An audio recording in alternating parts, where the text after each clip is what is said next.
तो चलिए स्टूडेंट्स कुछ और अच्छे क्वेश्चंस पर बात करते हैं। Again based on equations of plane, और इक्वेशन ऑफ प्लेन किस तरह की होगी, जब पासिंग पॉइंट और नॉर्मल वेक्टर गिवन हो, है ना। तो एक क्वेश्चन और देखते हैं, क्वेश्चन नंबर 8 कहता है find the equation of plane passing through these 3 point. अब देखो इक्वेशन ऑफ प्लेन निकालने के 3 मेथड है हमारे पास। नंबर 1 सर जब मेरे पास इंटरसेप्ट गिवन हो, इंटरसेप्ट फॉर्म, है ना, यहां पर तो इंटरसेप्ट की बात ही नहीं कर रहा तो ये तो लगेगा नहीं। नंबर 2 हम एक और लगा सकते हैं नॉन कोलिनियर पॉइंट। अगर 3 नॉन कोलिनियर पॉइंट गिवन हो तब भी मैं इक्वेशन ऑफ प्लेन निकाल सकता हूं। तो सर 3 नॉन कोलिनियर पॉइंट दिए तो हैं उसमें, है ना। अच्छा तीसरा क्या है हमारे पास, एक मेरे पास पासिंग पॉइंट गिवन हो और एक मेरे पास नॉर्मल वेक्टर गिवन हो, नॉर्मल वेक्टर, तब भी मैं सर क्या कर सकता हूं, इक्वेशन ऑफ प्लेन निकाल सकता हूं, है ना। अच्छा चौथी बात सर, अगर मैं इन तीनों की जनरल फॉर्म पर बात करता हूं, R vector dot N vector equal to D, तो सर दिक्कत क्या है, अगर मैं इसकी कार्टेशियन फॉर्म लिखता हूं ax1 by1 cz1 equal to D, तो a b c d 4 unknown है सर। a b c तो मैं निकाल दूंगा, फिर भी d निकालना बड़ा मुश्किल है, ठीक है। तो अगेन हम इस पर भी बात नहीं करेंगे। तो देखो इस क्वेश्चन को आप सेकंड तरीके से तो कर ही सकते हो, क्योंकि सर 3 नॉन कोलिनियर पॉइंट दिख रहे हैं। मैं आपको ये क्वेश्चन इस पॉइंट इस तरीके से करके दिखाता हूं। सर इस तरीके से कैसे हो जाएगा, आप याद करने की कोशिश करें। जब मैंने इस वाले इस पासिंग पॉइंट वाले में जो हमारे पास इक्वेशन बनती है in the form of Cartesian, जिसको मैं यूज कर रहा हूं, वो ये बनती है, याद करने की कोशिश करें, है ना। लास्ट लेक्चर में हमने पूरे में यही लगाया है। तो सर इस इक्वेशन से ही हमने नॉन कोलिनियर वाली इक्वेशन बनाई थी। आप याद करें, डेरिवेशंस पर जाएं, पहले लेक्चर उठाएं प्लेन का, जब मैंने इन इक्वेशंस को डेराइव कराया था, तो आप याद करें इसी पर्टिकुलर इक्वेशन से हम 3 नॉन कोलिनियर पॉइंट्स की इक्वेशन पर पहुंचे थे। तो सर 3 नॉन कोलिनियर वाली पॉइंट्स वाली इक्वेशन भी याद रखने की जरूरत नहीं है, कोई जरूरत नहीं है। देखो ध्यान से, मैं जानता हूं अगर ये तीनों पॉइंट एक प्लेन पर हैं, मेरा पाई प्लेन है जिसकी मुझे इक्वेशन निकालनी, बात समझने की कोशिश करना। मैं एक बात जानता हूं कि standard equation of plane, standard equation of plane जो होती है वो क्या होती है sir, standard equation of plane is a x minus x1 plus b y minus y1 plus c z minus z1 equal to 0, right. अब इन तीनों में से कोई भी एक पॉइंट ले लो, let suppose a point, let point a passes through the required plane, through the required लिखा है भाई ये प्लेन, ठीक है। कई बार लिखने में हो जाता है बेटा जल्दी जल्दी में, आप ध्यान रखें, REQ रिक्वायर्ड प्लेन, ये थ्रू लिखा है मैंने, इसको भी दोबारा लिख देता हूं, थ्रू, चेक करें, ठीक है। तो हम एक बात जानते हैं, अगर पॉइंट ए क्या है, ये पास करता है इस लाइन से, तो हम x माइनस 1, यही तो ये पासिंग पॉइंट होते हैं ना प्लेन के, y माइनस x माइनस 3 आएगा सर, x माइनस 3 और y plus 1 and c times z minus 2 equal to 0। Clear है। ये मैंने लिया क्या, इस प्लेन को मैंने सोचा कि ये प्लेन पास करता है, इससे मैं इक्वेशन बनाता हूं। अब ये जब इक्वेशन पूरी सोल्व होने के बाद आएगी, तो एक बात तो पक्का है सर, ये जो इक्वेशन होगी इन तीनों पॉइंटों को सेटिस्फाई करेगी। तो मैं ये लिख सकता हूं, तो बिकॉज पॉइंट बी का नाम भी लिख देते हैं 5 2 4 एंड पॉइंट सी क्या है, -1 6 लाइंग ऑन द प्लेन। ये कहां लाई कर रहे हैं सर, प्लेन पर। तो therefore both point B and C will satisfy, ये सेटिस्फाई करेंगे द इक्वेशन ऑफ प्लेन। ये बात तो समझने की है सर, इक्वेशन ऑफ कौन सा प्लेन, रिक्वायर्ड प्लेन, जिसकी इक्वेशन मुझे निकालनी है ना। जब तक 2 पॉइंट दे रहा था तो मैंने कहा एक पॉइंट से तो पासिंग पॉइंट मान लेते हैं, और एक पॉइंट की इक्वेशन से, एक पॉइंट से हम क्या कहेंगे कि वो वाला पॉइंट रिक्वायर्ड प्लेन की इक्वेशन को सेटिस्फाई करता है। इस बार 2 दिए हैं तो 2 इक्वेशन आ जाएंगी सर। भाई मुद्दे की बात ये है कि यहां पर 3 अननोन है मेरे पास, 3 अननोन के लिए मुझे 3 क्या चाहिए, इक्वेशंस चाहिए, है ना। लेकिन सर मैं जानता हूं, हमने ये भी सीखा कि 2 इक्वेशन से भी मैं 3 अननोन निकाल सकता हूं। तो मेरे माइंड ने क्या कहा, 2 इक्वेशन आ जाए, तो मुझे दिखे 2 पॉइंट है, तो दोनों इक्वेशन 2 पॉइंट इस इक्वेशन को सेटिस्फाई करेंगे तो आराम से आ जाएगा। पॉइंट क्या है 5 to 4, देखो रखो यहां पे a times 5 minus 3 plus b times 2 plus 1, अच्छा इसको इक्वेशन 1 मानते हैं, है ना, and c times 4 minus 2 equal to 0, right. तो ये आ गया sir 2a plus 3b plus 2c equal to 0, ये मेरी इक्वेशन 2 आ गई। सेम वे हम अब पुट क्या करेंगे सर, पॉइंट सी मेरे पास ये है, पॉइंट सी को भी मैं इसमें पुट करता हूं, तो a टाइम्स 1 माइनस 3, यहां एंड लगा देना, एंड प्लस b टाइम्स -1, नहीं -1 -3 आएगा ना, ये -1 -3 एंड -1 +1 प्लस c टाइम्स ये कितना है 6 माइनस 2 इज इक्वल टू 0, तो ये कितना हो गया बेटा -4a, और ये 0 हो गया, चेक करें, और ये हो गया sir 4c is also equal to 0, this is my third equation. Sir देखो 2 इक्वेशन आ गई, फिर से लैम्डा टाइम्स जैसे हम कर रहे थे वही काम करेंगे। क्या है यहां पर देखिए 2a plus 3b plus 2c equal to 0, ये मेरी सेकंड इक्वेशन। तो यहां आएगा -4a प्लस 0 भी ले लेते हैं प्लस 4c इक्वल टू 0, क्योंकि मेरे को आसान रहेगा क्रॉस मल्टीप्लीकेशन मेथड लगाना, राइट। तो using cross multiplication solving equation 2 and 3, right. तो क्या करेंगे सर, a अपॉन, मैं थोड़ा नीचे लिख रहा हूं क्योंकि यहां पर स्पेस कम पड़ेगा, a अपॉन क्रॉस मल्टीप्लीकेशन लगाएंगे, फिर इक्वल टू b अपॉन, फिर cross multiplication and c upon, and इस पाई को मैं यहां से हटाता हूं दोबारा, पाई इक्वल टू, ये मुझे प्रूव कर वो निकालना है इक्वेशन ऑफ प्लेन, मैंने कहा लैम्डा से, है ना, लेट कर लिया। तो a के नीचे a के नहीं कंपोनेंट आएंगे b और c के, 3024, राइट। अब b की बारी है, b के नीचे 2 4 2 माइनस 4 2 4 2 एंड -4, अब c के नीचे सर इसको हटाओ, 2 - 4 30, 2 - 4 30, ये स्टेप मैं आपको कई बार करा चुका हूं, तो इसमें ज्यादा बताने वाला भी कुछ नहीं है अब। तो a अपॉन, अगर मैं डिटरमिनेंट खोलता हूं 4 3 12 इक्वल टू b अपॉन -8 -16, ये 0 और ये हो जाएगा प्लस का 12 इक्वल टू लैम्डा, तो देयरफॉर a बराबर होगा 12 लैम्डा, b होगा -16 लैम्डा एंड c आ गया फिर से 12 लैम्डा। अब आप इसको क्या करेंगे, put in equation first, equation first है हमारे पास ये, मैंने आपको क्या कहा था, लैम्डा तो पहले ही कॉमन आ जाएगा, फिर आप एक बड़ा ब्रैकेट लगाएंगे, a की जगह रखेंगे 12x - 3 प्लस b की जगह रखेंगे -16, है ना, यहां आएगा y + 1, और c की जगह रखेंगे 12z - 2 बराबर किसके 0 के, तो लैम्डा उधर जाके खत्म, तो 12x - 36 - 16y - 16 plus 12z - 24 equal to 0, तो यहां से आ गया 12x - 16y प्लस 12z। देखिए 36 और 16 कितने होंगे सर, 52, है ना, 52 हो गए ना, 52 और 24, 56 और 20 76 -76 इक्वल टू 0, ठीक है। और ये सर कैंसिल होता है, हाँ 4 से कट जाएगा पूरा, डिवाइड बाय 4, है ना, तो ये आएगा 3x minus 4y plus 3z minus, ये कितना होता है 19 इक्वल टू 0। ये मेरे पास इक्वेशन ऑफ रिक्वायर्ड प्लेन आ गई, इक्वेशन ऑफ रिक्वायर्ड प्लेन, ठीक है। अगर ये कटता है यानी कुछ कॉमन आता है तो उसको ले ले, ठीक है, हम सिंप्लीफाइड मैनर में ही इक्वेशन ऑफ प्लेन देंगे। दूसरी बात सर, ये तीनों पॉइंट इस पर लाई करते हैं, कम से कम 2 पॉइंट तो चेक कर लें कि हमारा 6 नंबर का सवाल ठीक भी है। तो देखो अगर मैंने x की जगह पर 3 रखा तो ये होगा 9, -1 रखते ही +4 और 2 रखते ही ये देगा 6 - 19, 9 और 4 13 और 6 19 इक्वल टू 0, तो ये करेक्ट है, चेक कर लो। एक पॉइंट ये रख लेते हैं माइनस वाला, तो ये होगा -3, ये हो गया +4 और ये 6 3 = 18 -19, 18 और 4 22 पॉजिटिव, ये -22, ये भी 0 आएगा सर, ये भी क्वांटिटी ठीक है। तो यस हमारी इक्वेशन बिल्कुल ठीक है। तो सर एक बात बताओ इतना लेंथी करना पड़ेगा इस क्वेश्चन को, हालांकि लॉजिक तो समझ में आ गया है, लेकिन हमें क्या जरूरी है इतना लेंथी करना, और ये लगता है 4 नंबर से ऊपर का क्वेश्चन होगा कभी।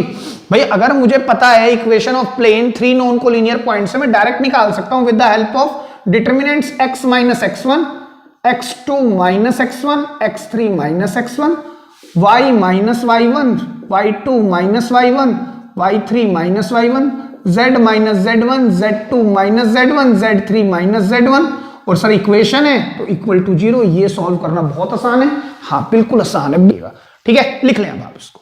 चलिए स्टूडेंट्स, एक बढ़िया क्वेश्चन पर बात करते हैं और ये क्वेश्चन 6 नंबर में कई बार आता है। देखो क्या कहता है, शो करना है 1 2 3 और एक 4, ये चारों पॉइंट को प्लेनर है, मतलब चारों पॉइंट सेम प्लेन पर लाई करते हैं। And also find the equation of plane containing these points. और मुझे एक तो ये शो करना है ये चारों पॉइंट को प्लेनर है, और मुझे एक बात और निकालनी है, क्या, इक्वेशन ऑफ प्लेन भी निकालनी है। क्लियर है बात? अब ध्यान से समझना, कोप्लेनैरिटी ना हमने दो जगह पढ़ी है। एक तो सर वेक्टर्स में पढ़ी थी कोप्लेनैरिटी, एक तो हमने वेक्टर्स में पढ़ी थी, वेक्टर्स के अंदर स्केलर ट्रिपल प्रोडक्ट के अंदर हमने कोप्लेनैरिटी पढ़ी हुई है ना। स्केलर ट्रिपल प्रोडक्ट के की सहायता से मैं इसकी कोप्लेनैरिटी तो प्रूव कर दूंगा, शो तो हो जाएगा कि ये कोप्लेनर है या नहीं है, वो तो मैं कर दूंगा। लेकिन सर इक्वेशन ऑफ प्लेन के लिए मुझे दोबारा 3D पर ही आना पड़ेगा। ये मैं वेक्टर से कर दूंगा स्केलर ट्रिपल प्रोडक्ट, ये वेक्टर से मैं शो कर दूंगा, लेकिन इक्वेशन ऑफ प्लेन के लिए मुझे फिर 3D पर आना पड़ेगा। तो सर ये बहुत लंबा हो जाएगा काम, है ना। एक तरीका ये हो सकता है। दूसरा तरीका सर, हमने कोप्लेनैरिटी ना 3D में भी पढ़ी है स्क्यू लाइंस के टाइम पर। याद करने की कोशिश करें, अगर मेरे पास दो लाइन गिवन है, x minus x1 upon a1, y minus y1 upon b1, z minus z1 upon c1, इसी तरह से एक लाइन और गिवन है a2, y minus y2 upon b2, z minus z2 upon c2, है ना। तो जो कोप्लेनैरिटी का फॉर्मूला है लाइन के लिए, वो पॉइंट्स के लिए नहीं है, लाइन के लिए क्या है वो लिख देता हूं मैं। चलो x2 minus x1, y2 minus y1, z2 minus z1, और यहां पर a1 मतलब dr, c1, a2, b2, c2, ये भी है ना, बेसिकली यही चीज है, ये भी स्केलर ट्रिपल प्रोडक्ट है और कुछ नहीं है, ठीक है। इक्वल टू ट्राइंगल, अगर ये डिटर्मिनेंट 0 आ जाए तो ये दोनों लाइनें कोप्लेनर है। लेकिन सर हम तो पॉइंट्स की बात कर रहे हैं, तो ये फंडा तो यहां भी नहीं लगेगा, ये भी नहीं लगेगा। बात समझने की कोशिश करें फिर से, है ना। कोप्लेनैरिटी हमने एक तो स्केलर ट्रिपल प्रोडक्ट से पढ़ी, तो वहां से हम इन चारों पॉइंट को कोप्लेनर तो सिद्ध कर सकते हैं, लेकिन इक्वेशन ऑफ प्लेन के लिए दोबारा 3D पर आओ, फिर सोचने लग जाओ। तो सर हम ऐसे भी नहीं करेंगे, ये भी बनने नहीं देगा। और यहां से स्क्यू लाइन से जो 3D में हमने सीखा कि कोप्लेनैरिटी नाम की चीज होती है, लेकिन वो तो लाइन के संदर्भ में सीखी, लाइन के कॉन्टेक्स्ट में सीखी हमने। तो सर 4 पॉइंट अगर मेरे पास हैं और मुझे कोप्लेनर भी प्रूव करना है एंड देयर बाय इक्वेशन भी निकालनी है ना, तो बेटा उसका तरीका भी सबसे अच्छा यही है जो हम इक्वेशन ऑफ प्लेन बार बार निकाल रहे हैं ना, पासिंग पॉइंट और नॉर्मल वेक्टर, इनमें से कुछ भी चीज गिवन हो, यानी ये दो चीजें हमारे पास गिवन हो, तब हम आराम से कर सकते हैं। तो देखिए दोबारा से कैसे करेंगे, as standard equation of plane किस सेंस की होती है sir, a x minus x1 plus b y minus y1 plus c z minus z1 equal to 0। बात समझने की है, मुझे कोप्लेनैरिटी प्रूव करनी है। कोप्लेनैरिटी का मतलब ये हुआ कि ये अगर मेरे पास एक प्लेन है तो पॉइंट a भी यहीं पर बैठा है, मतलब 4 5 1 भी इसी प्लेन पर है, पॉइंट b भी यहीं बैठा है 0 माइनस 1 माइनस 1, पॉइंट c भी यहीं कहीं बैठा है 3 9 4, और पॉइंट डी भी यहीं कहीं बैठा है -4 4 4, और चारों नॉन कोलिनियर होंगे, क्योंकि अगर कोलिनियर हो गए ना तो उससे बनने वाले, अगर 4 पॉइंट ये मैंने कोलिनियर कह दिए तो इससे बनने वाले यूनिक प्लेन नहीं होंगे, बहुत सारे n नंबर ऑफ प्लेन होंगे। एक प्लेन ऐसे जा सकता है चारों पॉइंट को लेता हुआ, ऐसे भी जा सकता है, ऐसे भी जा सकता है, ऐसे भी जा सकता है, तो बहुत सारे प्लेन बनेंगे। और हमें तो हमेशा प्लेन की इक्वेशन बनानी होती है, तो जो चीज प्रैक्टिकली पॉसिबल है एक यूनिक पर बात करेंगे हम लोग, है ना। इतने सारे प्लेन की इक्वेशन नहीं निकाल सकते, इसकी निकाल सकते हैं, तो नॉन कोलिनियर्स लेंगे। ये बात क्लियर है? तो देखिए ध्यान से सुनना मेरी बात फिर से, मुझे इक्वेशन ऑफ प्लेन भी निकालनी है और कोप्लेनैरिटी भी प्रूव करनी है, तो मैं ना इसको इसी तरह चलाने की कोशिश करता हूं। देखो, let the required plane, let the required plane passes through point A। point A मैंने कौन लिया, 4 5 and 1। क्लियर है बात? अगर मैं इससे पास कराता हूं तो A times x minus 4, B times y minus 5 plus C times z minus 1 is equal to 0। Clear है बात? इतनी बात समझ में आ गई होगी आई होप, है ना। अब सर मैं जानता हूं ABC निकालने के लिए मेरे को कम से कम 3 इक्वेशन, मुझे 3 इक्वेशन चाहिए क्योंकि 3 अननोन है। लेकिन सर अगर 2 इक्वेशन भी हो ना तो भी मैं ABC निकाल सकता हूं, अभी तक हम यही कर रहे हैं। तो सर वैसे तो मेरे पास एक पॉइंट ये भी है, ये भी है, ये भी है, ये तीनों ही BCD ये तीनों पॉइंट ही प्लेन पे है तो सर 3 इक्वेशन आ जाएगी, एग्जैक्ट निकाल लो आंसर। लेकिन एक पॉइंट को भी रोक के रखेंगे। मान लो मैंने पॉइंट डी को रोक दिया, इसकी बात नहीं करूंगा अभी, बी और सी पॉइंट को यूज करेंगे। लेट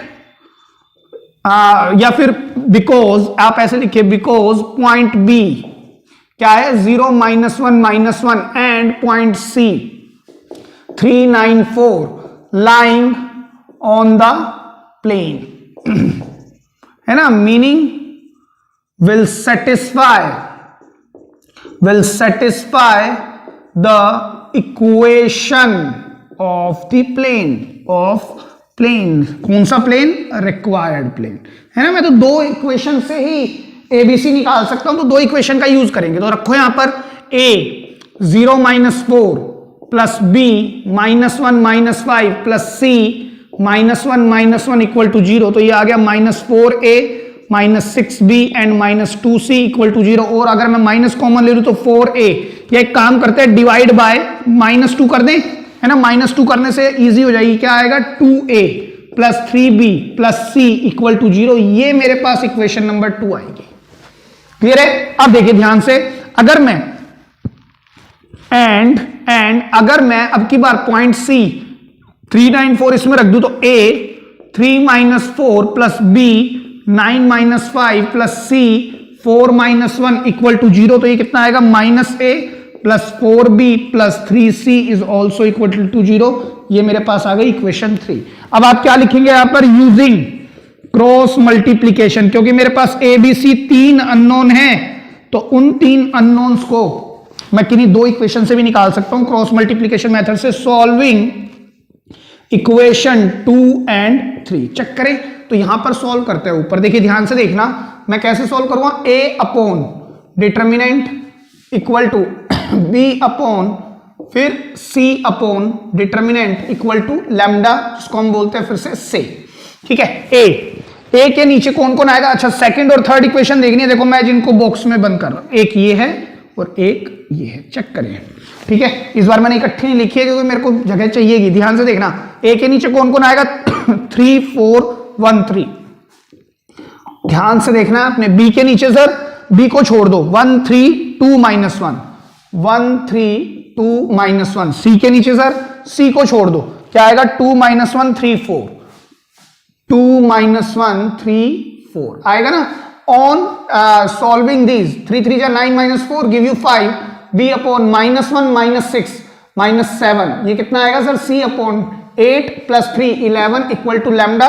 तो therefore a equal to 5 lambda, b equal to -7 lambda और c इक्वल टू 11 लैम्डा।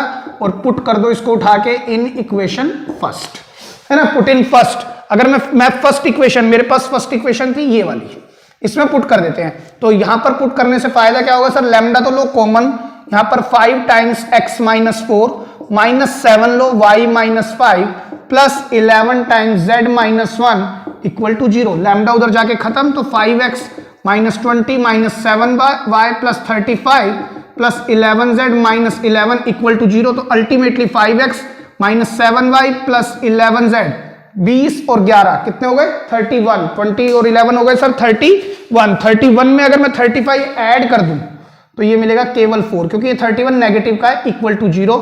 ये मेरे पास इक्वेशन ऑफ रिक्वायर्ड प्लेन आएगी, इक्वेशन ऑफ रिक्वायर्ड प्लेन।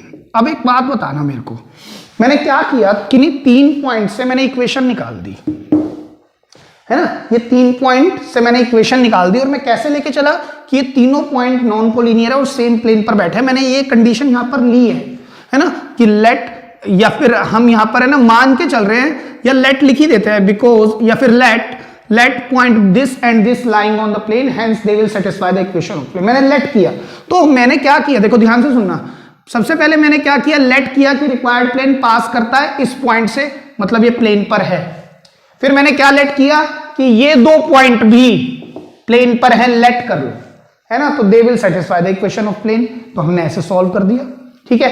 ये 3 नॉन कोलिनियर पॉइंट मैंने लेट कर लिए, एक तरह से प्लेन पर है, तो एक पॉइंट का तो यूज किया मैंने इक्वेशन बनाने में, और 2 पॉइंट का यूज किया मैंने उनसे फर्दर इक्वेशंस बनाकर मैंने ABC को सॉल्व करने की कोशिश की, इक्वेशन ऑफ प्लेन आ गई।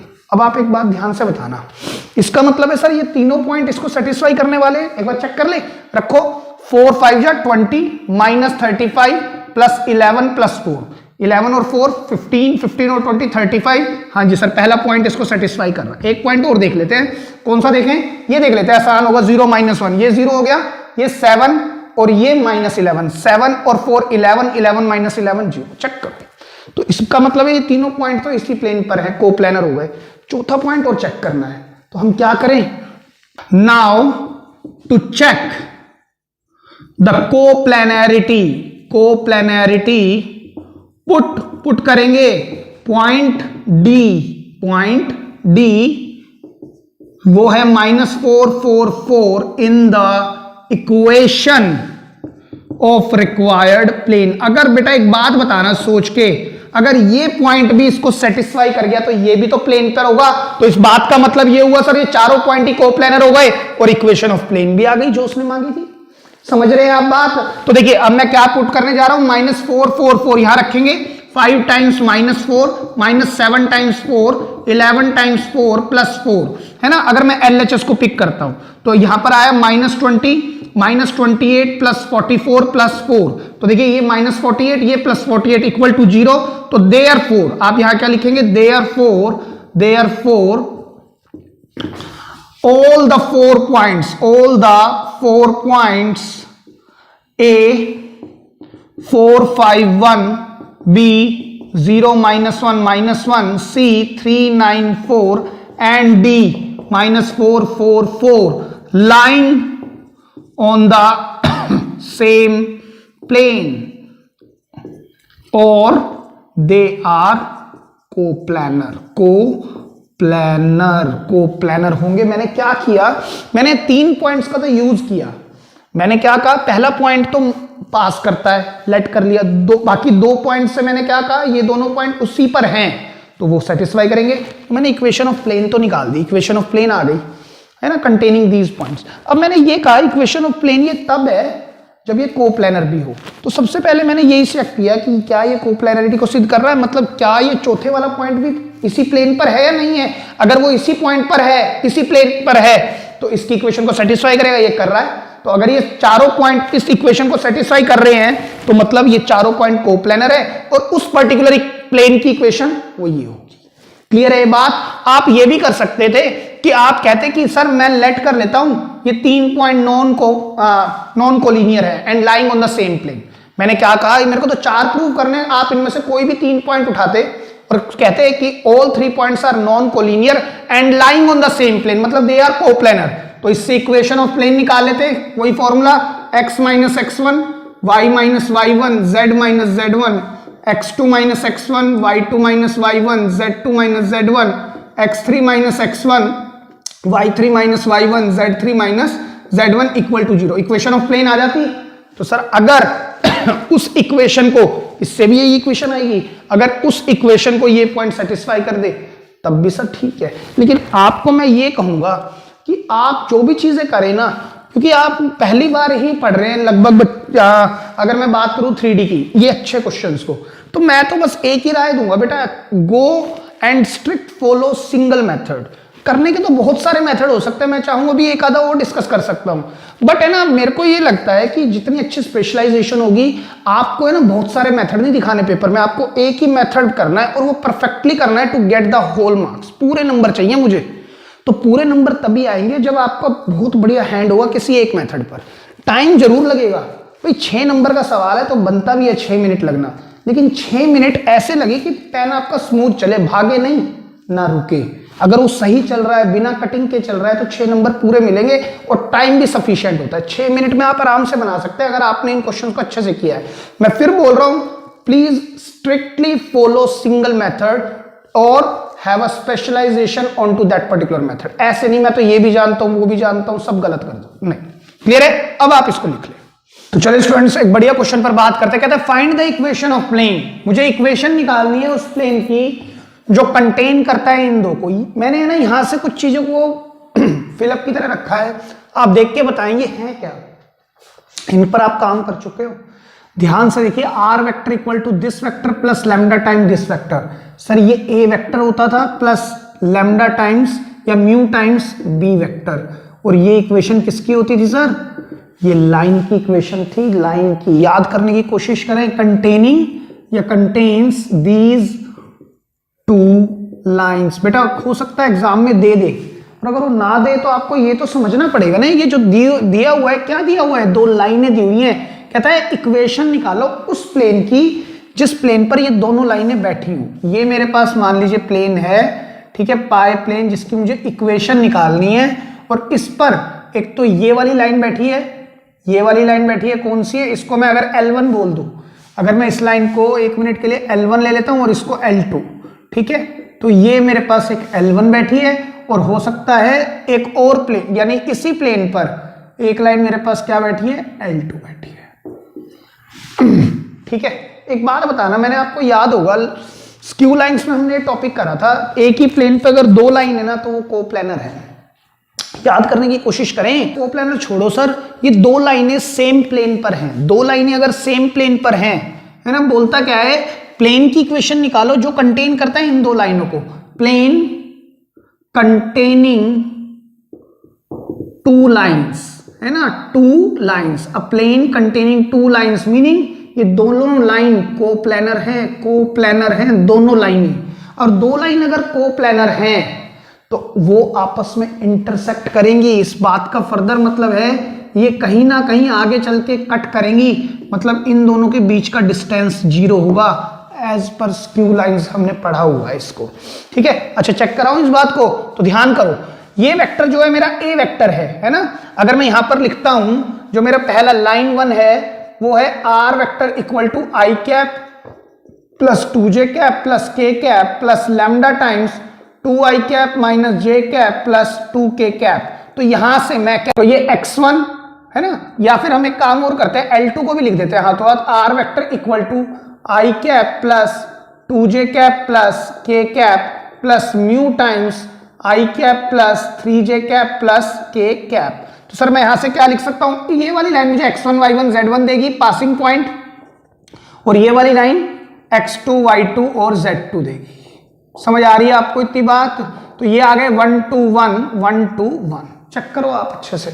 ठीक है, सेम वे अगर मैं इस वाली लाइन के, ये मेरे को क्या देता है, बी वेक्टर, पैरेलल या कोलिनियर वेक्टर, मतलब मुझे डायरेक्शन रेशियोज देगा C1, है ना। याद करने की कोशिश करें, ये 2 है, ये -1 है, और ये मेरे पास फिर से 2 है। चेक करें, ये A2 देगा, ये B2 देगा, और ये C2, मतलब ये भी मुझे पैरेलल या कोलिनियर वेक्टर देगा, लाइन 2 का 1 3 1। ठीक है, आप याद करें, हम डिस्टेंस निकालते थे ना जब, कोप्लेनैरिटी के लिए हम फॉर्मूला लगाते थे x2 minus x1 y2 minus y1 z2 minus z1, और यहां पर a1 b1 c1 a2 b2 c2। मुझे लिखने की कोई जरूरत नहीं है। देखिए x2 माइनस x1 माइनस करना, 1 माइनस 1 0, 2 माइनस 2 0, 1 माइनस 1 1 माइनस 1, ये 1 माइनस 1 फिर 0। तो सर अगर एक डिटरमिनेंट में पूरी रो या कॉलम 0 हो जाता है ना तो आंसर ही 0 आता है। तो ये कोप्लेनर है, यही मैं कह रहा था, डिस्टेंस इनके बीच में 0 आएगा। ये बात तो क्लियर हो गई ना, लेकिन सर हमें डिस्टेंस थोड़ी निकालना है, ये मैं आपको बता रहा था सब बातें। अब हम बात करते हैं हमें करना क्या है। देखो ध्यान से, मुझे तो इक्वेशन निकालनी है उस प्लेन की जहां पर ये दोनों लाइनें बैठी हो, उसी प्लेन पर बैठी है, ये तो पक्का हो गया, कोप्लेनर है इसका मतलब। ठीक है, अब ध्यान से देखना, अगर ये दोनों लाइनें इसी प्लेन पर बैठी हैं तो इस लाइन का और इस लाइन का पासिंग पॉइंट तो सर पक्का पता लग गया सेम है। तो हम ऐसे एग्जम्पशन लेते हैं, दोनों लाइनों का पासिंग पॉइंट सेम है। देख लो 1 2 1 1 2 1, तो 1 2 1 ये क्या है, ये x1 y1 और z1 भी यही है, और x2 y2 z2 भी यही है। लेकिन सर इस लाइन के और इस लाइन के, ये मैंने लिए, ये वाली लाइन है मेरे पास बेटा L1 और ये वाली लाइन है L2। तो L1 लाइन के जो डायरेक्शन रेशियोज है सर वो तो है 1 2 1 drs, ठीक है, और L2 लाइन के जो drs है वो क्या है 1 3 1, ये क्या है drs। तो सर अगर ये प्रोपोर्शनल या इक्वल होते ना तो ये पैरेलल होते। तो सर वैसे भी इस क्वेश्चन में तो हो ही नहीं सकते ना, कोई लाइन इंटरसेक्ट भी कर रही है और पैरेलल भी हो जाए, तब तो वो ओवरलैप ही हो जाएगी, फिर तो कोलिनियर हो जाएगी वो। अगर कोई इंटरसेक्ट भी कर रही है और पैरेलल भी हो जाए तब तो सर वो उसके ऊपर ही आके बैठ जाएगी, और तो कोई तरीका ही नहीं है ना। तो सर पैरेलल तो है ही नहीं, अगर वो प्रोपोर्शनल होते तब हम उसको कहते हैं कोलिनियर है, ओवरलैप कर जाती है। ये बात समझ में आ रही है? चलिए आगे बात करते हैं। तो हम इक्वेशन कैसे निकालेंगे? देखो हम फिर से वही जानते हैं, as the standard equation of plane, is A x minus x1 plus B y minus y1 plus C z minus z1 equal to 0। क्यों सर यही लगवा रहे हो? क्योंकि इंटरसेप्ट फॉर्म काम नहीं करेगी, इंटरसेप्ट गिवन नहीं है। दूसरी बात सर, अगर मैं बात करूं 3 नॉन कोलिनियर पॉइंट्स, तो एक भी पता नहीं है हमारे को, तो एक पॉइंट का पता है, बाकी पॉइंट तो पता ही नहीं है। अच्छा, और क्या चीज सर हमें, अगर मैं कहूं r vector dot n vector equal to d, तो सर वहां फिर से 4 अननोन है, डिस्टेंस निकालना फिर दिक्कत है, तो हम इसी पर आकर रुकते हैं बार बार। और इंटरसेक्शन वाली हम वो लगाएंगे नहीं, क्योंकि वो तो तब लगती है जब दो प्लेन के इंटरसेक्शन से तीसरा प्लेन जा रहा हो, तभी तो लगेगी, वरना वो लगेगी, तो उस पर हम बात ही नहीं करते, हम इसी पर दोबारा आ गए। क्लियर है बात? अब मैं जानता हूं कि x1 y1 z1 कौन है? प्लेन पर बैठे हुए पॉइंट। और ए बी सी कौन है? Direction ratios of normal. बात समझने की कोशिश करना, ये जो पॉइंट है 1 to 1, अगर ये पूरी लाइनें प्लेन पर है, तो क्या ये 1 to 1 प्लेन पे नहीं होगा क्या? सर बिल्कुल होगा। तो बिकॉज या let point 1 to 1 lying on the plane, let नहीं करें, एज लिखिए, क्योंकि लेट थोड़ी होगा यहां पर। तो उन्होंने कहा है कि लाइन है, उस पर लाइन कंटेन करती है लाइन प्लेन को, तो हम लिखेंगे as point this lying on the plane, है ना। तो therefore equation of required plane will be, required plane, मेरे को x1 y1 z1 मिल गए ना, तो मैं क्या लिख सकता हूं? a x minus 1 plus b y minus 2 plus c z minus 1 equal to 0। ये मेरी मेन इक्वेशन आई है, which is equation number 1। Check करो, क्लियर है बात? अब सर मेरे को ए बी सी, दोबारा 3 अननोन है, 2 इक्वेशन मिल जाए, हमने सीख लिया 2 equation using cross multiplication get the answer of this plane, है ना, इक्वेशन ऑफ प्लेन। तो सर 2 इक्वेशन में कैसे लाऊं? अब आप दोबारा सुनना, अगर ये दोनों लाइनें, अगर ये इस प्लेन पर 2 लाइनें हैं, एक ये लाइन ले लेते हैं और एक मार्कर और ले लेते हैं, एक लाइन ये है और आपस में देखिए इंटरसेक्ट कर रही है, ध्यान से देखने की कोशिश करें। मैंने एक लाइन को ऐसे लिया है, 90 डिग्री पे कट नहीं कर रही है, चेक करो आप, ठीक है।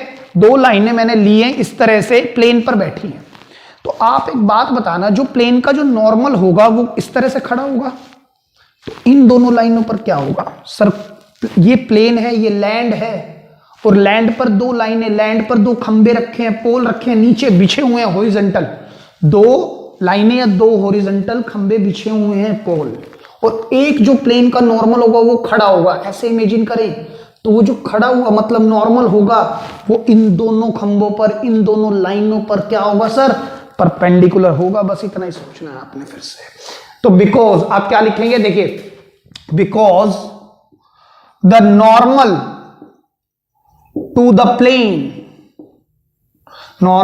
Plane will be perpendicular to both the given lines, therefore condition of perpendicularity applies here, apply कर सकते हैं सर इसको हम, और वो क्या होती है? a1 a2 b1 b2 c1 c2 equal to 0, है ना। तो सर हम अब डायरेक्शन रेशियोज निकालते हैं, direction ratios a1 a2 b1 b2 क्या है? Direction ratios of required plane क्या होंगे सर? उसी के तो सर डायरेक्शन रेशियोज के चक्कर में तो ये सारा काम कर रहे हैं हम, तो वो तो ए बी सी है, वरना चले जाओ इक्वेशन 1 में, ए बी सी है डायरेक्शन। अब हम डायरेक्शन रेशियोज किसके देखेंगे? डायरेक्शन रेशियोज ऑफ पैरेलल और collinear vector to L1। Line 1 का जो पैरेलल या कोलिनियर वेक्टर होगा, उसके जो डायरेक्शन रेशियोज हैं वो कहां से मिलेंगे सर? ये तो रहा A1 B1 C1 2 -1 2 2 -1 2। इसी तरह से डायरेक्शन रेशियोज ऑफ L2 लिख रहा हूं मैं डायरेक्ट, क्या होंगे सर? 1 3 1 1 3 1, वरना सर ये बी वेक्टर है, ये भी बी वेक्टर है, यही तो देगा DRC। याद करने की कोशिश करें, सारी बातें आपको मैंने बताई हुई हैं, नहीं तो वो लेक्चर दोबारा देखें।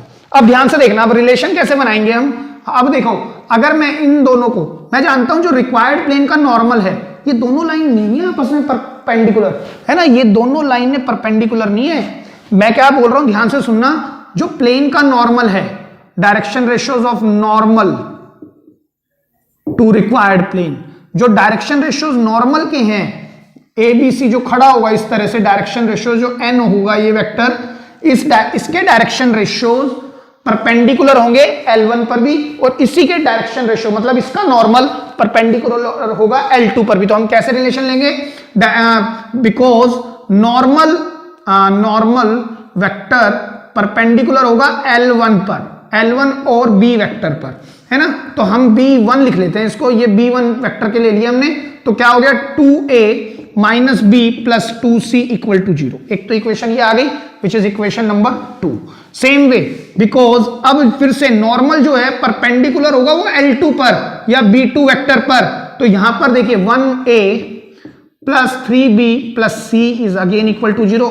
थर्ड, तो using cross multiplication solve equation 2 and 3। तो फिर से वही डिटर्मिनेंट लगाएंगे, A equal to B equal to C and equal to lambda, जिसको हम फिर से लिखते हैं से, राइट। A के नीचे -1 3, दो इक्वेशन आ गई ना सर हमारे पास। तो ABC की वैल्यू कुछ टाइम्स तो निकाल ही सकते हैं 2 1। B के नीचे B को छोड़ दो 2 1 2 1 2 1, चेक करो आप, ठीक है। C के नीचे, C को नीचे आएगा 2 1 -1 3 2 1 -1 एंड 3, चेक करो। तो सर अगर हम इसको सॉल्व कर दें, देखो मैं यहीं पर सॉल्व करता हूं, तो A B C की वैल्यू क्या आएगी मेरे पास? A will be equal to ये आएगा 1 -1 और -6, तो ये आ गया -7। A अपोन में पूरा लिख ले, चलो अच्छे से लिख देते हैं। A अपोन -7 इक्वल टू ये आ गया 2 -2 sir B by 0 equal to C upon 6 plus 1 ये 7 इक्वल टू लैम्डा। तो therefore A equal to -7 lambda, B equal to 0 lambda and C equal to 7 lambda. तो पुट कहां करेंगे इसको? पुट इन फर्स्ट इक्वेशन में पुट कर दें। First equation हमारे पास है ये वाली। तो अगर मैं लैम्डा कॉमन ले लूं तो अंदर आएगा -7x -1, अंदर आएगा 0 plus 0 times y -2 plus 7 times z -1 equal to 0। Lambda उधर जाके खत्म, तो ये आ गया -7x प्लस 7, ये तो क्वांटिटी खत्म ही हो जाएगी, 0 इससे मल्टीप्लाई होगा तो यहां क्या बचा? 7z -7 equal to 0। तो डिवाइड बाय -7, तो ये कितना हो गया सर? x, ये हो गया सर -1, ये हो गया -z और ये हो गया +1 इज ऑल्सो इक्वल टू 0, ये भी खत्म। तो x minus z equal to 0 is the equation of required plane. ये बढ़िया क्वेश्चन है भाई, इक्वेशन भी अच्छी आ रही है, देखो ध्यान से। अब सर इसको चेक और करवा दो। x माइनस जेड अगर 0 है तो आप देखना ये इक्वेशन किसकी आई है? इस प्लेन की। तो इस प्लेन के जो पासिंग पॉइंट है इसको सेटिस्फाई करेंगे। प्लेन का पासिंग पॉइंट है 1 2 1, रख लो 1 2 तो रख नहीं सकते, 1 -1 0, एक तो बात ठीक हो गई। अच्छा सर मैं इसको ऐसे भी चेक कर सकता हूं क्या? A1 A2 के साथ, बिल्कुल। इसके डायरेक्शन रेशियोज क्या है? 1 0 -1, डायरेक्शन रेशियोज आ चुके हैं 1 0 -1। तो 1 2 जा 2, ये क्वांटिटी 0 और फिर -2, 2 -2 फिर 0, चेक करो। और फिर 1 1 जा 1 और फिर -1, अब भी 0। तो yes, it is the absolute correct equation of required plane. Clear है? एक अच्छा क्वेश्चन है, आने लायक सवाल है, 6 मार्क्स में लिख लें आप। तो चलिए स्टूडेंट्स एक और क्वेश्चन पर बात करते हैं। बिल्कुल जो प्रीवियस क्वेश्चन किया है उससे बिल्कुल थोड़ा सा हटके है, ध्यान से देखने की कोशिश कीजिएगा। इक्वेशन निकालने दोबारा से उसी प्लेन की, विच कंटेन्स दीज 2 लाइन्स। अब की बार फिर से 2 लाइनें दी हैं और दोनों कार्टेशियन फॉर्म में दी हैं। मान के चले मेरे पास एक प्लेन गिवन है, ये वाला, ध्यान से देखने की कोशिश कीजिएगा। ठीक है, मैं थोड़ा सा साइड में बना रहा हूं, ये मेरा प्लेन है, गिवन नहीं है इसकी, तो मुझे इक्वेशन निकालनी है। और इस पर 2 लाइनें दी हुई है। एक लाइन ये है जिसको मैं L1 बोल रहा हूं, लेट किया है मैंने ये, और इसको मैं L2 बोल रहा हूं। चेक करें आप, है ना, ये इक्वेशन बड़ी है, लिखना मुश्किल होगा मेरे को इस प्लेन के अंदर। ये दोनों लाइनें इस प्लेन में है, तो 2 काम हो सकते हैं। अगर ये दोनों लाइनें प्लेन में हैं तो हो सकता है दोनों लाइनें आपस में कटती हों, या ऐसा हो सकता है दोनों लाइनों पैरेलल हो, है ना। जैसे हमने प्रीवियस क्वेश्चन में देखा था, दोनों का पासिंग पॉइंट सेम था, तो पासिंग पॉइंट अगर दोनों का ही सेम था तो कट के जाएंगे, है ना। तो हमने देख लिया था कि पासिंग पॉइंट सेम है तो इंटरसेक्ट करेंगे। क्या यहाँ पासिंग पॉइंट सेम है सर? सर यहाँ पर पासिंग पॉइंट सेम नहीं है, 1 2 -1, है ना। अगर मैं बात करूं इक्वेशन ऑफ या L1 के x1 y1 और z1 जो है मेरे पास, वो कैसे हैं सर? 1 2 -1। और x2 y2 और z2 जो है वो क्या है सर? x1 y1 z1 तो हमने लिख दिए हैं, x2 y2 z2 मतलब L2 के हैं हमारे पास 2 0 and 3, चेक करो 2 0 3, तो अलग अलग हो गए ना। तो सर दोनों लाइनों के जो पासिंग पॉइंट है ना वो अलग है। हो सकता है पासिंग पॉइंट अलग हो फिर भी कट जाए, ऐसा भी तो हो सकता है सर ये L1 है ये L2 है, इसका पासिंग पॉइंट ये, इसका ये दिए हुए हैं और आगे जाके कैंसिल हो जाए। अब डायरेक्शन रेशियोज पर आते हैं, देखिए ध्यान से। अगर मैं डायरेक्शन रेशियोज की बात करूं, ये तो पासिंग पॉइंट हो गए। अगर मैं A1, B1 और C1 तीनों देखता हूं, फिर A2, B2 एंड C2 ये DRs देंगे मुझे। डायरेक्शन रेशियोज जो मुझे बताएगा ये पैरेलल है या इंटरसेक्ट हो रही है, चेक करें। 2 - 1 3, 2 - 1 3 और उसके क्या है 2 - 1 3। तो सर देखो ध्यान से, दोनों के DR सेम है या प्रोपोर्शनल। अगर मैं देखता हूं 2/2 1, -1/-1 वो भी 1, 3/3 वो भी 1। तो अगर ये सेम होते हैं तो दोनों लाइनें कटेंगी नहीं सर, पैरेलल होंगी। दोनों लाइनें पैरेलल होंगी, पैरेलल L2, ये दोनों लाइनें पैरेलल हैं। इसका जो पासिंग पॉइंट है वो है 1 2 -1, इसका जो पासिंग पॉइंट है वो है 2 0 3 और जो DRs हैं दोनों के ही क्या है 2 - 1 एंड 3। बस सर इतना ही चाहिए था, हमारा तो काम हो गया।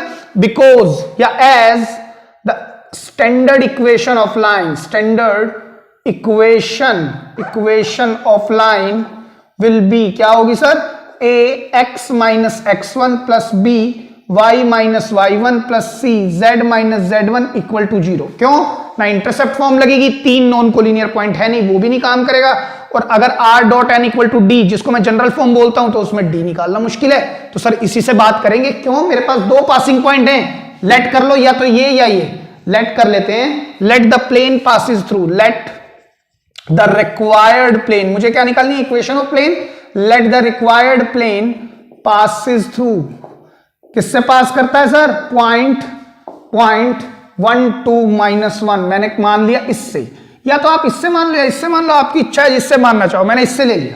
तो a x - 1 plus b y - 2 plus c z + 1 equal to 0। बेटा आप एक काम करना, जब आप खुद करो ना इस क्वेश्चन को, तो पासिंग पॉइंट ये ना लेके ये लेके देखना, क्योंकि आप देख रहे हो लेंथ बनती है इन क्वेश्चंस की और क्वेश्चन है कई, तो सारों पर अगर मैं हर एक को आगे पीछे कर करके बताऊंगा तो बड़ा मुश्किल है। तो आप एक काम कीजिएगा, खुद करना, पासिंग पॉइंट ये ना लेके ये करना, आपको दिखेगा आंसर सेम आएगा। सब कुछ बैलेंस करता है ना, इज अ मैजिक, बैलेंस करता है, अपने आप करेगा, देखना ध्यान से, ठीक है।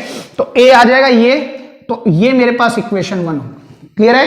तो बिकॉज पॉइंट कौन सा 2 0 3 also lying on the plane, है ना, ये पासिंग पॉइंट ही तो है, ये इसके पासिंग पॉइंट ही तो है लाइन के, और ये DRs देते हैं। तो lying on the plane hence will satisfy the equation of required plane, करेगा ना। तो हम इसको इसमें पुट कर देते हैं XYZ की जगह पर, a 2 - 1 plus b 0 - 2 plus c 3 + 1, 3 + 1 ही आएगा ना, हाँ ठीक है, इक्वल टू 0। तो अल्टीमेटली मेरे पास आएगा a 2 - 1 a देगा, -2b plus 4c is equal to 0। ये मेरे पास आई है बेटा इक्वेशन नंबर 2, क्लियर है बात। अब सर थर्ड इक्वेशन कैसे निकालूं, एक इक्वेशन और चाहिए। अगर एक इक्वेशन और आ जाए तो मैं ये 3 अननोन निकाल सकता हूं with the help of cross multiplication. तो अब दोबारा सोचते हैं, मैं जानता हूं प्लेन पर एक नॉर्मल भी तो बनेगा, बार बार सोचना है आपने, प्लेन के नॉर्मल को भूलना नहीं है। प्लेन पर एक नॉर्मल बनेगा जो इन दोनों लाइन के परपेंडिकुलर होगा। अब फिर से ये प्लेन है और इस पर दो पोल इस तरह से लेटे हुए हैं, इस तरह से हॉरिजॉन्टली प्लेस्ड हैं, और जो प्लेन का नॉर्मल होगा वो तो परपेंडिकुलर होगा, तो वो इन दोनों पोल पर भी तो परपेंडिकुलर होगा, इन दोनों लाइन के नहीं परपेंडिकुलर होगा, या इन दोनों लाइन के पैरेलल या कोलिनियर वेक्टर के भी परपेंडिकुलर होगा। तो सर फिर से हम क्या लगा सकते हैं, condition of perpendicularity, because normal to the required plane is perpendicular to both the lines. तो देयर बाय कंडीशन, मैं डायरेक्ट लिख दूं इस बार, कंडीशन ऑफ परपेंडिकुलरिटी अप्लाइज। आप वैसे तो मैंने पूरा लिख दिया है, लेकिन फिर भी अगर आपको लगे तो आप थोड़ा बहुत और बढ़ा सकते हैं, b1 b2 c1 c2 equal to 0, right. अब आप एक बात कहेंगे सर इसके भी परपेंडिकुलर होगा, इसके भी परपेंडिकुलर होगा, तो DRs निकालते हैं। तो DRs of required plane, plane. Sir वो उसके तो निकालने ही है मुझे, वो तो मुझे मालूम है, हर बार ABC होंगे, चेक कर लो। And DRs of given line, कौन सी लाइन के सर? लेट सपोज L1 के ले लेते हैं सर, चाहे किसी के भी ले लो, दोनों के ही तो सेम है, इसके लो चाहे इसके लो, फर्क क्या पड़ता है? एक के ले लिए मैंने, तो ये होंगे 2 - 1 3, है ना। तो इक्वेशन ऑफ यानी अगर मैं इन दोनों को पुट कर दूं इस इक्वेशन में, तो मेरे पास क्या आ जाएगा? तो देयरफॉर 2a - b + 3c = 0, ये मेरे पास थर्ड इक्वेशन है। और सेकंड इक्वेशन इस बार उसको नीचे लिख देते हैं, कोई फर्क नहीं पड़ता, a - 2b + 4c = 0, ये सेकंड इक्वेशन है। तो using cross multiplication solve equation, solve है भाई ये 2 and 3, राइट। तो कैसे करेंगे सर? अगेन a के नीचे डिटर्मिनेंट, b के नीचे फिर डिटर्मिनेंट, c के नीचे फिर डिटर्मिनेंट इक्वल टू लैम्डा, जिसको हम बार बार बोल रहे हैं से या लेट, ठीक है। a के नीचे कौन आएगा? a को छोड़ के -1 - 2 3 4, -1 - 2 - 3 4, +3 है भैया, चेक करें 3 प्लस का है ना। अच्छा, अब b के नीचे इनको छोड़ दो 3 4 2 1, 3 4 2 1, c के नीचे इनको छोड़ दो 2 1 - 1 2, 2 1 - 1 -2। एक बात का हमेशा याद रखना, बच्चे पढ़ते तो ऐसे हैं 2 1 - 1 -2 और लिखते समय 2 1 - 1 -2। अरे भैया 2 1 जब आपने ऐसे पढ़ा है तो लिखना भी ऐसे ही है ना। ये बड़ी छोटी छोटी मिस्टेक और ये कॉमन सेंस। और दूसरी बात ना, पेपर में प्रेशर ऐसा होता है, कई बार गलती हो जाती है, और ये गलतियां क्यों होती है? Because of lack of practice. हम लोग एक बार कर लेते हैं, हम सोचते हैं हाँ मुझे आ गया, अरे भाई हमें भी कई बार करना पड़ता है टू जेल ओवर इट। आपको ध्यान रखना है, कई बार प्रैक्टिस करें, एक बार आ गया तो फिर प्रैक्टिस करें, फिर प्रैक्टिस करें, प्रैक्टिस मेक्स यू परफेक्ट, फिर गलती नहीं होगी। नींद में भी पूछेंगे तब भी आंसर करेक्ट आएगा, तो ध्यान रखें इस बात का, प्रैक्टिस हार्ड करें, हार्ड प्रैक्टिस करें, ठीक है। तो देखिए अब क्या करेंगे, a -4 + 6 ये आएगा 2 equal to b upon 3 - 8 will give you -5, 3 - 8 कितना आ जाएगा सर? -5, c अपॉन -4 + 1 तो ये -3 इक्वल टू लैम्डा। तो therefore a equal to 2 lambda, b equal to -5 lambda, c equal to -3 lambda. और अब हम इसको पुट करते हैं इन फर्स्ट इक्वेशन, है ना। फर्स्ट इक्वेशन ये again sir lambda common, big bracket और 2 रखेंगे यहां पर, x - 1 -5 y - 2 -3 z + 1 bracket close equal to 0, lambda उधर जाके खत्म। तो 2x - 2 -5y + 10 -3z - 3 = 0। और अगर इसको सिंप्लीफाई कर ले, 2x - 5y - 3z -2 और -3 -5 + 10 gives you +5 = 0 is the equation of required plane। ये इक्वेशन होगी किसकी? जो प्लेन की इक्वेशन मुझे निकालनी थी, ठीक है। अब इसको सर चेक करा दे, फिर से चेक कर लो सर, ये दो पासिंग पॉइंट है इस पर, है ना। 2 0 3 रखो, 2 2 जा 4, है ना, ये तो 0 हो जाएगा, और ये 3 रखना, 4 और 5 9 -9 0, चेक कर लो। अच्छा सर एक काम और करें, 1 2 -1 और रखवा दो, 2 यहां पर आएगा और ये आएगा -10 और ये हो जाएगा +3 + 5, 5 3 8 और 2 10 10 -10 0। वरना आप एक काम ये भी कर सकते हैं, इसके डायरेक्शन रेशियोज निकाल लो, यहां रख लो, इनके प्रोडक्ट का सम 0 आना चाहिए, ऐसे भी देख सकते हैं। और देखना जरूर है आपने, क्योंकि क्वेश्चन है 6 मार्क्स का, छोड़ना नहीं है, जरूर देखना है, कोई गड़बड़ है तो यही पता लग जाएगी आपको। क्लियर है? लिख लें आप इसको। तो चलिए स्टूडेंट्स एक बढ़िया क्वेश्चन पर बात करते हैं। देखिए क्या कहता है, find the value of k for which the lines intersect. अगर ये दोनों लाइन इंटरसेक्ट करती हैं और मुझे k की वैल्यू निकालनी है, तो सर k की वैल्यू निकालने के 2 तरीके हैं, याद करें। अगर मैं यहीं से क्वेश्चन को स्टार्ट करता हूं, मेरे पास एक इक्वेशन ऑफ लाइन ये है, एक इक्वेशन ऑफ लाइन ये है, कहता है ये प्लेन के अंदर है और दोनों इंटरसेक्ट करती हैं, तो इस बात का मतलब ये है शॉर्टेस्ट डिस्टेंस 0 है। या तो मैं ये प्रूव कर दूं, यानी ये ले लूं शॉर्टेस्ट डिस्टेंस इक्वल टू 0, जिसको हम कैसे करते थे सर, जब भी हम शॉर्टेस्ट डिस्टेंस का फॉर्मूला लगाते थे तो हम कार्टेशियन पर जाते थे, मतलब कोप्लानर दिखाते थे, है ना। जब भी तो ये कट करेंगी तो हम क्या बोलते थे, x2 - x1 y2 - y1 and z2 - z1, और नीचे कौन आता था, a1 b1 c1 a2 b2 c2, है ना। और ये किसके इक्वल आ जाए, यानी ये गिवन है, ये बात गिवन है, इक्वल नहीं आ जाए, सॉरी गिवन है, मुझे ये करना है। तो यहां से जब मैं निकालूंगा ना तो k की वैल्यू आराम से निकाल दूंगा। कैसे सर, 3 - 1 यहां आएगा, के माइनस के प्लस 1 यहां पर आएगा, यहां पर 0 0 प्लस 1 यहां पर 0। देखिए बेसिकली मैं ये कहने की कोशिश कर रहा हूं, यहां पर x1 y1 और z1 क्या है मेरे पास 1 है, यहां से ये -1 है, ये 1 है, और x2 y2 एंड z2 आप लिख लें ऐसे 3k एंड 0। बताएं ये बात क्लियर है? तो सर यहां पर x2 minus x1 3 -1 k plus 1 0 -1 लिख सकते हैं। और a1 b1 c1 कौन है? Direction ratio of line 1, direction ratio of L2, तो हम आराम से निकाल सकते हैं। तो ये स्टेप्स आप करेंगे और आप k निकाल के लाएंगे जो आएगा 9/2। एक बात ठीक है सर, एक तरीका और भी तो था हमने पढ़ा था, अगर k निकालना है तो सर एक काम करते हैं, इस पर्टिकुलर लाइन को किसी के इक्वल रख लेते हैं, लेट्स सपोज लैम्डा, और इसको रख लेते हैं म्यू के इक्वल। तो एक्स वाई जेड जो कोऑर्डिनेट है ना, हम लैम्डा और म्यू के रूप में निकाल लेते हैं। अगर ये पॉइंट ऑफ इंटरसेक्शन है तो लेट्स सपोज ये पॉइंट क्यू है ना, तो ये जो पॉइंट आएंगे वो इस लाइन से आए या इस लाइन से आए, पॉइंट तो सेम ही आएगा ना, तो दोनों के एक्स कोऑर्डिनेट। बात को समझे मैं क्या कहने की कोशिश कर रहा हूं, मैं यहां पर लिखता हूं, देखिए ध्यान से देखना, मैं ये कह सकता हूं x will be equal to 2 lambda plus 1, y is equal to 3 lambda minus 1, z is equal to 4 lambda plus 1। Same way इधर से ये L1 हो गई, अब मैं L2 की बात कर रहा हूं। देखो x will be equal to mu plus में 3, y is equal to 2 mu plus में k, z will be equal to केवल म्यू। ऐसे भी निकाल सकते हैं सर। ये जो पॉइंट, ये मेरे को जो पॉइंट देगा, देखो ये L1 के सभी पॉइंट होंगे, ये L1 है, ये L2 है, L1 के सभी पॉइंट इसी सेंस के होंगे, तो ये पॉइंट भी तो इसी सेंस का होगा, और L2 के सभी पॉइंट इस पर्टिकुलर तरीके से आएंगे सभी, डिपेंडिंग अपॉन म्यू, जैसे जैसे म्यू, तो ये भी इसी तरह से होगा।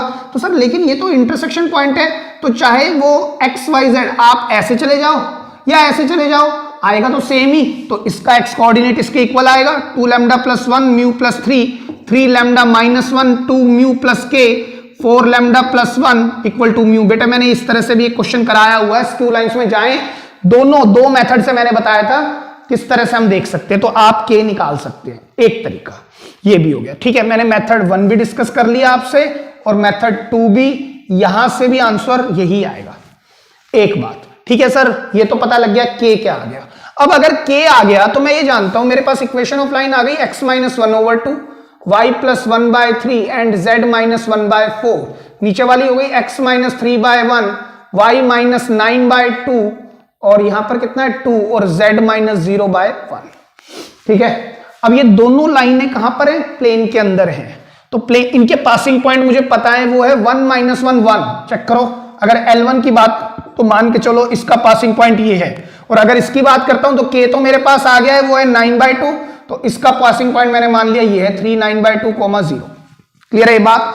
ठीक। अच्छा एक बात बताना, ये अगर 3 9/2 0 है तो इस बात का फर्दर मतलब है ये XY प्लेन पर है, क्योंकि Z तो 0 आ रहा है। चेक करो, Z 0 आ रहा है ना, तो ये XY प्लेन पर बन रहा है पॉइंट। क्लियर है? ये बात आप याद रखा करो थोड़ा बहुत, जो पॉइंट 0 आ रहा है मतलब वो प्लेन, वो पॉइंट है ही नहीं, मतलब वो प्लेन में एग्जिस्ट नहीं कर रहा, XY प्लेन पर आ रहा है ये पॉइंट। ठीक है, चलिए आगे बढ़ते हैं, एक बात वो समझते हैं मेनली। तो सर मेरे पास ये आ गया, अब मुझे इक्वेशन ऑफ प्लेन निकालनी है। तो सर दो पॉइंट है, थ्री नॉन कोलिनियर पॉइंट वाला इक्वेशन तो लगेगी नहीं। दूसरी बात, इंटरसेप्ट गिवन नहीं है। तीसरी बात, अगर डी निकालना मुश्किल है तो फिर से हम इसी पर आएंगे। तो अब आप देखिए इक्वेशन ऑफ प्लेन क्या होती है, a x minus x1 plus b y minus y1 plus c z minus z1 equal to 0। अब आप क्या कहेंगे, let the plane passes through, let the plane passes through कौन, 1 - 1 1 है ना। मैंने कौन सा पॉइंट ले लिया, ये वाला ले लिया पहले, 1 - 1 1, तो आप इक्वेशन बन जाएगी, उसको आप फर्स्ट बोल देंगे, राइट। अब आप फिर से सोचिए, निकालने के दो मेथड हो सकते हैं। एक इक्वेशन तो ये आ गई, क्या, x minus 1 plus b y plus 1 plus c z minus 1 equal to 0। अब सर अभी भी ये कंप्लीट इक्वेशन नहीं है, मेरे पास दो इक्वेशन और आ जाए, है ना। वैसे 3 अननोन है, 3 चाहिए, लेकिन 2 हो तब भी काम हो जाएगा। तो दो इक्वेशन कैसे ला सकते हैं सर, ये भी तो पासिंग पॉइंट है, तो इसको सेटिस्फाई करेगा। ठीक है, एक तरीका हम तो पासिंग पॉइंट का यूज कर लेते हैं, एक मैं पासिंग पॉइंट का यूज कर लेता हूं जो सेटिस्फाई करेगा इसकी इक्वेशन को, जैसे हमने किया अभी 10th क्वेश्चन किया था लगभग इसी तरह से। और एक तरीका है सर, ये एक प्लेन है, प्लेन पर फिर से दो लाइनें लेटी हुई हैं, है ना, और दोनों लाइन आपस में कट कर रही है, तो कंफर्म हो गया, क्योंकि पैरेलल नहीं है ना। चेक करो, डी आर क्या सेम है या प्रोपोर्शनल है, नहीं है सर, और है तो सेम प्लेन पर, containing these two lines intersect each other, right. तो सर ये तो दोनों प्लेन पर है, तो जो प्लेन का नॉर्मल होगा दोनों के परपेंडिकुलर होगा, फिर लगा दो a1 a2। सर किसके साथ लगाएं, किसी भी एक को ले लो, इसके साथ लगा लो या इसके साथ लगा लो, तो एक इक्वेशन और आ जाएगी। क्लियर हो रही है बात, फिर काम कर लो आप, इक्वेशन ऑफ प्लेन आ जाएगी, ठीक है। और दूसरा तरीका ध्यान से सुनना फिर से, सर मेरे को है ना क्वेश्चन के अनुसार चलना है, क्वेश्चन ने ना ये दी हुई थी इक्वेशन के, उसने निकलवा लिया, कोई बात नहीं मैंने निकाल दिया, लेकिन सर अगर के उसने निकलवा लिया तब भी मैं के को छोड़ रहा हूं। मैं जानता हूं जो मेरा नॉर्मल होगा ना प्लेन का, जो खड़ा होगा प्लेन पर, वो इस लाइन के भी परपेंडिकुलर होगा, इस लाइन के भी परपेंडिकुलर होगा, है ना। तो इन पर दोबारा, इस पर भी a1 a2 b1 b2 c1 c2, इस पर भी a1 a2 b1 b2 c1 c2 वो लगा सकता हूं, है ना। मैं क्या कह रहा हूं, जब दोनों लाइन पर परपेंडिकुलर है नॉर्मल, तो सर इस लाइन का भी मैं a1 a2 b1 condition of perpendicularity लगा सकता हूं L1 और नॉर्मल के बीच में, और L2 और नॉर्मल के बीच में भी तो लगा सकता हूं। मैं के पॉइंट को क्यों कंसीडर करूं कि ये पास हो रहा है, के उसने कहा था निकाल दो, मैंने निकाल दिया, लेकिन इक्वेशन क्वेश्चन ने यही दी हुई थी, तो मैं तो क्वेश्चन के अकॉर्डिंग चलाता हूं, यही लेके चलता हूं, तब भी आंसर वही आएगा। ये बात समझ पा रहे हैं आप, दोनों तरीके से चेक कर लेना, जो आंसर निकल के आएगा वो ये आएगा 5x minus 2y minus z minus 6 equal to 0 is the equation of required plane, ये निकल के आएगी। अच्छा मैं एक बार चेक कर लेता हूं, मैंने ठीक लिखा है ना, ये पासिंग पॉइंट है ना, चेक कर लेते हैं, 5 + 2 7 -1 -6, बिल्कुल ठीक है, चेक कर लेना आप, यही इक्वेशन निकल के आएगी। मैंने इतने सारे क्वेश्चन आपको करा दिए, अगर आपने सारे क्वेश्चन ध्यान से देखे हैं तो मुझे नहीं लगता इस क्वेश्चन में आपको कोई भी दिक्कत आने वाली है। क्लियर है, लिख लें आप इसको भी। तो चलिए स्टूडेंट्स एक और क्वेश्चन पर बात करते हैं। क्वेश्चन नंबर 13 क्या था, show that the lines these two lines are coplanar. अगर दो लाइनें कोप्लेनर हैं, मतलब सेम प्लेन पर लाई करती है बेटा, इसका मतलब तो यही हुआ ना सर। और दो लाइन अगर सेम प्लेन पर हैं तो या तो वो पैरेलल होंगी या इंटरसेक्ट करेंगी, और तो कुछ हो ही नहीं सकता। स्क्यू लाइंस तो दो अलग अलग प्लेन पर बनेंगी, नॉन कोप्लेनस प्लेन पर। कोप्लेनर हैं तो या तो वो पैरेलल होंगी या वो इंटरसेक्ट करेंगी, और हमें क्या दिखाना है, कोप्लेनर। और सर मुझे तो यहीं से पता लग जाएगा ये पैरेलल है या नहीं है, क्या इनके डायरेक्शन रेशियोज प्रोपोर्शनल या इक्वल है, बिल्कुल भी नहीं है। चेक करो, और ऊपर देखो स्टैंडर्ड फॉर्म ही दी हुई है, बिल्कुल ठीक है। चेक करो, x minus x1 y minus y1 z minus z1 upon में abc a1 b1 c1, same way a2 b2 c2। तो सर ये प्रोपोर्शनल तो नहीं है, तो जो L1 होगी ना और L2 होगी वो कट करके जा रही है। चेक कर लो किसी ना किसी इंटरसेक्शन पॉइंट पर, इसको मैंने L1 बोल दिया, इसको मैंने क्या बोला, L2, ठीक है। और जो drs होंगे, drs ऑफ दिस, drs क्या होंगे, -3 1 एंड 5, और drs ऑफ दिस क्या होंगे सर, -1 2 एंड 5। चेक करो, क्लियर है। अच्छा सर इनके पासिंग पॉइंट भी पता लग रहे हैं मुझे। इसका जो पासिंग पॉइंट है x1 y1 z1 x2 y2 z2, अलग अलग लिख लेते हैं एक मिनट के लिए। तो ये है सर ये वाला है -3 1 5, और ये है -1 2 5।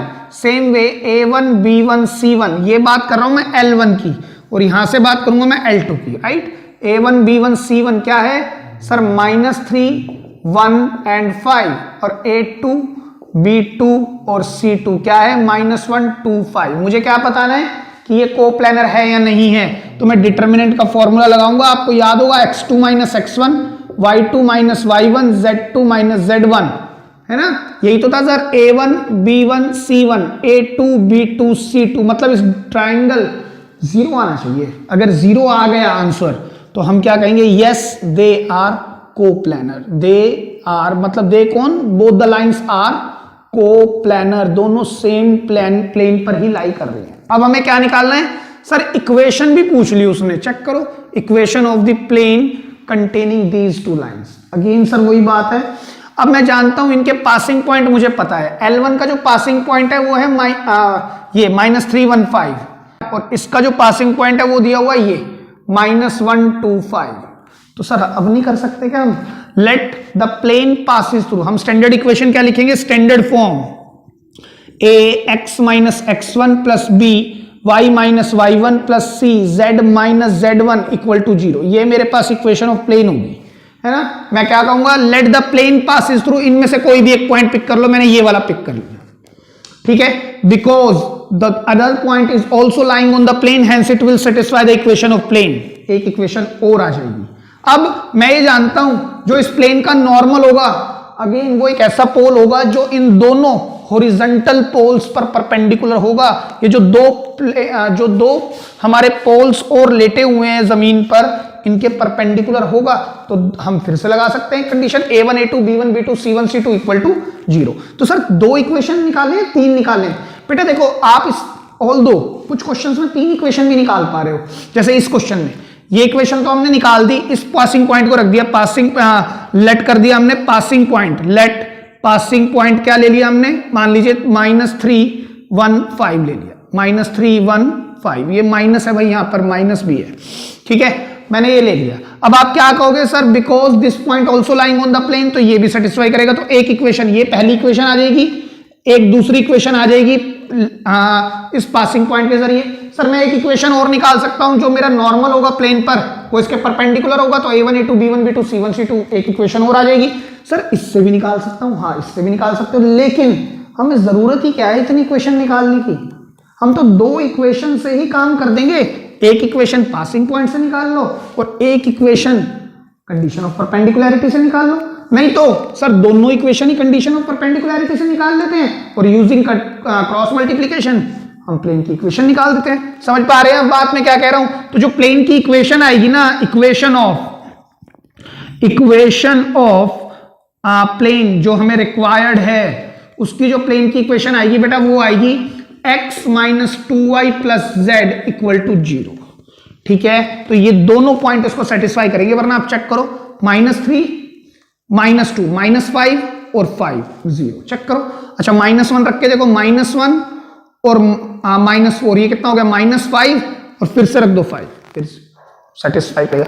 बेटा मैं इन क्वेश्चंस को इसलिए पूरा नहीं कर रहा क्योंकि बहुत टाइम कंज्यूमिंग है और मैं सेम क्वेश्चन करा चुका हूं, बस पूछने का तरीके अलग अलग करता रहता है और वो भी थोड़ा थोड़ा, कोई खास बात नहीं करता, थोड़ा थोड़ा स्क्यू लाइंस को डाल देता है इसके साथ। और आप देख रहे होंगे सारे क्वेश्चन मैं इसी तरह से कर रहा हूं। करने का और भी मेथड है, अगेन मैं आपको बार बार बोल रहा हूं, मैं एक ही मेथड से क्यों चल रहा हूं, to have a specialization over it, क्योंकि मुझे पता है 6 नंबर या 4 नंबर का क्वेश्चन आना ही आना है, तो फिर क्यों खराब करें हम उस आंसर्स को, जब इतने सारे फॉर्मूले याद रखने की जरूरत नहीं, एक से ही सारा काम हो रहा है, 1-2 स्टेप्स आगे पीछे कोई फर्क नहीं पड़ता उससे। क्लियर है? चलिए एक क्वेश्चन और देखते हैं। सर इस क्वेश्चन को भी नहीं आप ही करेंगे, देखिए कैसे। Find the equation of plane passing through point this. मुझे इक्वेशन निकालनी है प्लेन की। मान लीजिए ये मेरे पास कोऑर्डिनेट सिस्टम है, ये एक्स एक्सिस ले लेते हैं, वाई है और ये जेड है, 3D प्लेन ले लिया मैंने, ठीक है। ए पॉइंट देखो कैसा है, A0 मतलब x तो है, y नहीं है, z नहीं है, तो ये तो एक्सिस पे होगा सर, है ना, x एक्सिस पे होगा ये पॉइंट A0 है ना। और एक पॉइंट है B कौन है सर, इस एक्सिस पर होगा B, मतलब ये क्या दिए हुए सर, ये तो इंटरसेप्ट दे गया सर। C पॉइंट क्या होगा, 0 C होगा, और मैं इन तीनों को मिला दूं ना तो मेरे पास ये प्लेन बनेगा। इसकी इक्वेशन निकालने को कह रहा है, तो इस बात का मतलब ये हुआ ओरिजिन से इस लेंथ की दूरी है स्मॉल a, ओरिजिन से इस लेंथ की दूरी है स्मॉल b, और ओरिजिन से ही इस लेंथ की दूरी है स्मॉल c, ठीक है। तो बेटा आप याद करो, मैंने ना इस क्वेश्चन को आपको करा रखा है during the time of derivation. तो बेटा आप इसको कैसे भी कर सकते हो।